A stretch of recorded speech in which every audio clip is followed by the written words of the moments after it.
Привет всем! С вами Валентина. Готовим сегодня очень вкусный кулич. Взяла рецепт на просторах интернета, и он мне очень понравился. Советую вам приготовить. Получается воздушный, мягкий и очень даже вкусный. Для теста нам понадобится 2 яйца куриных, комнатной температуры, мы их немножечко взболтаем, молоко 320 мл, живые дрожжи 20-25 грамм. Если у вас сухие, то возьмите 2 чайных ложки. Дрожжи надо хорошо размешать. Всыпаем 200 грамм сахара и хорошо перемешиваем. Нам понадобится 200 грамм сливочного масла. Я его растопила в микроволновой печи. Цедра апельсина или лимона. Добавляем молоко и все перемешиваем. Немножко соли, ванилина. Постепенно всыпаем просеянную муку. Нам понадобится 600 грамм муки, или вы берете 4 стакана. Плюс-минус, может быть и 5 стаканов муки. Кто измеряет стаканами. Клейковина у муки разная. Точно говорить не могу. Ориентируйтесь по своему тесту. Тесто не должно быть крутое, но и не сильно жидкое. Тесто хорошо вымешиваем и оставляем подниматься. Накрываем чем-нибудь.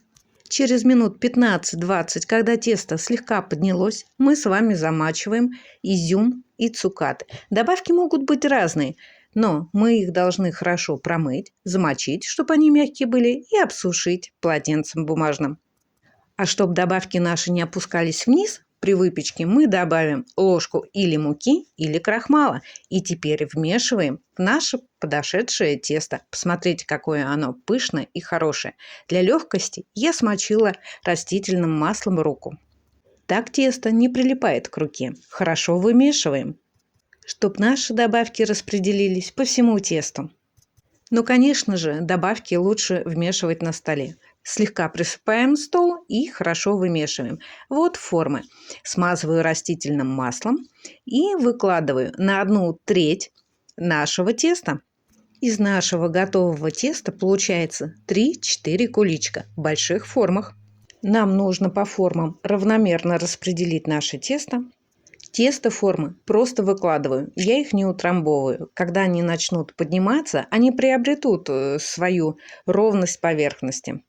Для удобства я сразу формы ставлю на противень, прикрываю целлофановым пакетом. Целлофановый пакет отлично вписывается. Во-первых, вы видите, как у вас поднялось тесто, и тесто не обветривает. Если вы прикрываете формы полотенцем, и ваше тесто поднимается, то, соответственно, ваше полотенце-то и грязное.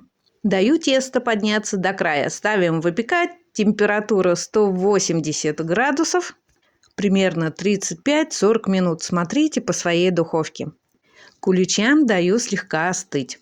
Делаем глазурь. Эта глазурь у меня ленивая. Побыстрее, потому что это был пробный вариант. Я взяла 100 грамм сахарной пудры и 2 ложки молока. Просто перемешала и все. Но такая глазурь мне не нравится. Она вкусная, но она трескается и некрасивая.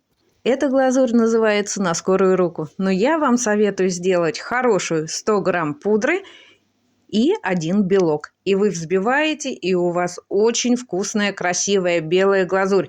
Пока наша глазурь мокрая, еще не застыла, посыпаем какой-нибудь красотой, украшаем.